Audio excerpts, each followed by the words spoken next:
नमस्कार दोस्तों, स्वागत है आपका लिंग पुराण में। आज हम देखेंगे नंदीकेश्वर अभिषेक वर्णन। तो आइए दोस्तों शुरू करते हैं। नंदीकेश्वर बोले, मेरे पिता मेरे साथ शिव जी को प्रणाम करके अपनी झोपड़ी में गए। तब उस पर्णशाला में देवी रूप को छोड़कर मनुष्य रूप में बदल गया। मेरी दिव्य स्मृति नष्ट हो गई। इस मेरे मानुष रूप को देख मेरे पिता ने मेरा जात कर्म आदि संस्कार किया। ऋक, यजु, साम आदि वेदों का तथा आयुर्वेद, धनुर्वेद आदि का भी मुझे उपदेश किया। 7 वर्ष पूरे हो जाने पर मित्रा वरुण नाम वाले मुनि मेरे पिता के आश्रम में आए। मुझे बार बार देख करके बोले कि यह नंदी सर्वशास्त्र पारंगत है, परंतु आश्चर्य है कि यह अल्प आयु वाला है। यह सुनकर मेरे पिता सिलात, हे पुत्र ऐसा विलाप करने लगे तथा मृतक के समान निश्चेष्ट होकर गिर गए।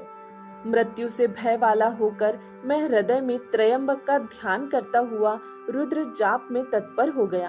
तब प्रसन्न होकर चंद्रशेखर शिवजी बोले, हे वत्स नंदी, तुमको मृत्यु का भय कहा। मैंने ही इन दोनों ऋषियों को भेजा था। उन्होंने लौकिक देह को देखा है, दैविक को नहीं देखा। संसार का ऐसा स्वभाव ही है कि इसमें सुख दुख होता रहता है। ऐसा कहकर भगवान ने मेरा स्पर्श किया तथा प्रसन्न होकर बोले, तुम गणपतियों को तथा हिमांचल की पुत्री देवी को देखो। ऐसा मुझसे कहा। फिर मेरे शरीर को जरा आदि में अक्षय करके कहा कि तू मेरा गण है, मेरे पास सदा रहेगा। अपनी अक्षय माला को गले से उतार कर मुझे पहना दिया। उस माला से मैं 3 नेत्र वाला 10 भुजा वाला शंकर के समान ही हो गया। शंकर बोले कि तुझे क्या वरदान दूं। फिर जटाओं से शुद्ध जल लेकर पृथ्वी पर उन्होंने छोड़ा और कहा कि नंदी हो जा। वह स्वच्छ जल से युक्त कमल दल से पूर्ण महानदी बन गया। जटा और उदक जल से उत्पन्न उस नदी का नाम जटोदका रखा तथा उस नदी से भगवान ने कहा कि जो तेरे में स्नान करेगा वह सभी पापों से मुक्त हो जाएगा। तब भगवान हाथ में जल लेकर पुत्रवत प्रेम से मेरा अभिषेक करने लगे। प्रसन्न हुए व्रज भगवान बड़ी गर्जना करने लगे। तब उस नदी का नाम व्रजध्वनि कहा गया। मुझे विश्वकर्मा के अद्भुत मुकुट और कुंडल शंकर भगवान ने पहनाए। फिर वह नदी जाम्बू नद नाम वाली भी कही गई और अब पंच नद नाम से प्रसिद्ध है। उसमें जो स्नान करके शिव की पूजा करता है वह शिव सायुज्य को प्राप्त करता है। तब भूपति महादेव गिरिजा से बोले कि हे देवी, नंदीश्वर को मैं भूपति तथा गणपति नाम से अभिषेक करूंगा। तुम वह ठीक मानती हो ना? तब हंसती हुई देवी बोली कि हे प्रभु, इसे सभी गणों का अधिपति बनाकर सब देने योग्य हो, क्योंकि सिलात का यह पुत्र मेरा ही पुत्र है। तब शंकर ने सभी गणपतियों का स्मरण किया। सैलादी बोले, रुद्र के स्मरण करने पर सभी गणपति हजारों की संख्या में हजारों प्रकार के वाहनों पर चढ़े हुए कालाग्नि के समान भेरी, मृदंग, शंख आदि बाजे बजाते हुए शिव के पास आकर इकट्ठे हुए।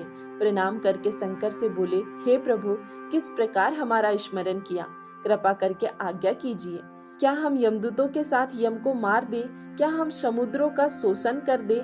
वायु के साथ विष्णु को पकड़ लावे? ऐसा सुनकर शिवजी बोले कि यह नंदीश्वर पुत्र है, सो मेरी आज्ञा से तुम सब अपने इस सेनापति का अभिषेक करो।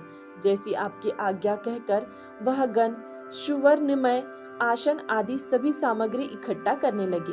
वैदुर्य मणि का मंडप बनाया, हजारों स्वर्ण, ताम्र, मिट्टी आदि के पात्र भरकर रखे, दिव्य मुकुट, कुंडल और छत्र आदि सब इकट्ठे किए। फिर सब देवता, इंद्रादि, विष्णु तथा मुनीश्वर वहां आए। अभिषेक विधिवत कराने के लिए शिव ने ब्रह्मा को आज्ञा दी। ब्रह्मा ने सब प्रकार पूजन किया। विष्णु तथा दिक्पालों ने पूजन किया। ऋषियों ने पूजन कर स्तुति की।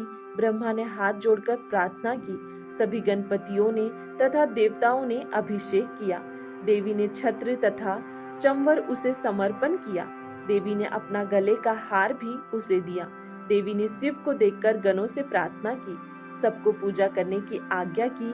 तब सभी मुनि लोगों ने और रुद्र के भक्तों ने पूजन किया। नमस्कार आदि से रहित ब्रह्म हत्या के भागी होते हैं, इसीलिए सभी को नमस्कार पूर्वक पूजन करना चाहिए।